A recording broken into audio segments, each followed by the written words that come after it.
Pontinam, what Hadzabe hunters discovered from the lion's heart.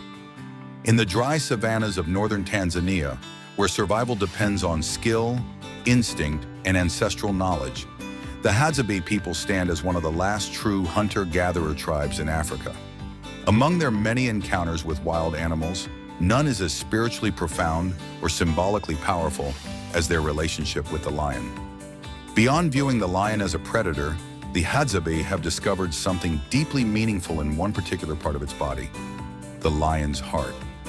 The Hadzabe, who live around Lake Eyasi in the Great Rift Valley, are expert hunters. They track animals silently through thick brush, using homemade bows, poisoned arrows, and an unmatched understanding of nature.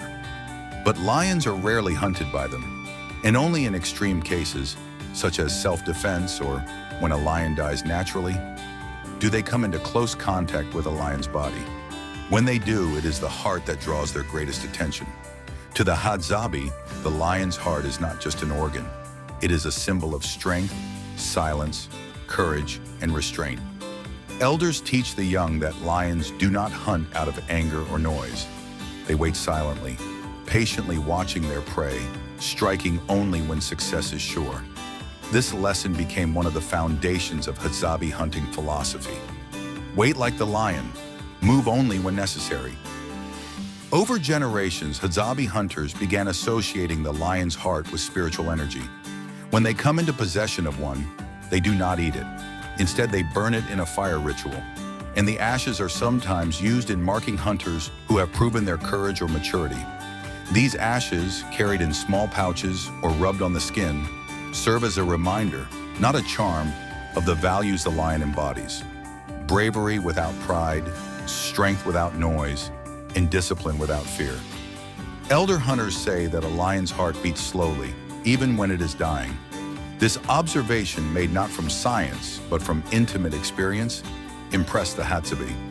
It showed them that true strength is not in panic or rage, but in calmness under pressure. A proverb often repeated in Hadzabe camps is, "The lion that runs with fear has forgotten its heart." It is a teaching tool for younger hunters who might get anxious during their first hunting experiences. The Hadzabe also noticed that the lion's heart is physically larger and stronger compared to many other animals they've encountered. They connected this anatomical fact with the lion's stamina and courage. For them, it is a symbol of endurance, not just physically during hunts, but mentally in the challenges of life. Young Hadzabe boys undergoing initiation into adulthood may undergo solo hunts, spending days in the bush alone. If successful, they return and may be symbolically marked with ash that includes residue from a lion's heart fire, if one has been performed in recent seasons. It doesn't happen often, but when it does, it is deeply respected. Interestingly, the Hadzabe have also used their knowledge of the lion's heart to understand emotions and behavior in animals. In one case, a Hadzabe hunter observed a wounded lion and warned others not to approach it. He said, "Its heart is angry." The next day, the lion was found dead after killing a buffalo in a final act of fury. This intuitive understanding, gained from tracking, observation, and spiritual connection, reflects the depth of Hadzabe animal knowledge. Anthropologists have noted the Hadzabe's unique respect for the lion.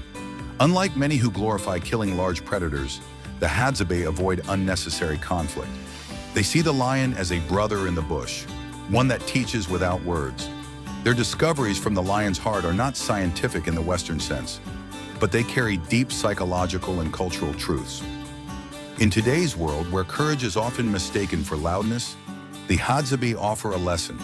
True power is quiet.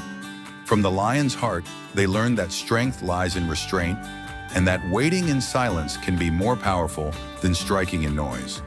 These are lessons we can all take from a people who live close to the earth and even closer to the truth.